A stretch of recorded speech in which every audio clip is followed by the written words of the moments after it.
اے اہل اسلام، اب اللہ اور اس کے رسول کی طرف سے ان مشرکوں سے جن سے تم نے عہد کر رکھا تھا بیزاری اور جنگ کی تیاری ہے۔ سو مشرکو، تم زمین میں 4 مہینے چل پھر لو اور جان رکھو کہ تم اللہ کو عاجز نہ کر سکو گے، اور یہ بھی کہ اللہ کافروں کو رسوا کرنے والا ہے۔ اور حج اکبر کے دن اللہ اور اس کے رسول کی طرف سے لوگوں کو آگاہ کیا جاتا ہے کہ اللہ مشرکوں سے بیزار ہے اور اس کا رسول بھی۔ اب اگر تم توبہ کر لو تو تمہارے حق میں بہتر ہے، اور اگر نہ مانو تو جان رکھو کہ تم اللہ کو ہرا نہیں سکو گے۔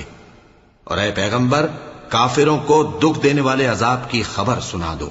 البتہ جن مشرکوں کے ساتھ تم نے عہد کیا ہو اور انہوں نے تمہارا کسی طرح کا قصور نہ کیا ہو اور نہ تمہارے مقابلے میں کسی کی مدد کی ہو، تو جس مدت تک ان کے ساتھ عہد کیا ہو اسے پورا کرو، کہ اللہ پرہیزگاروں کو دوست رکھتا ہے۔ پس جب عزت کے مہینے گزر جائیں تو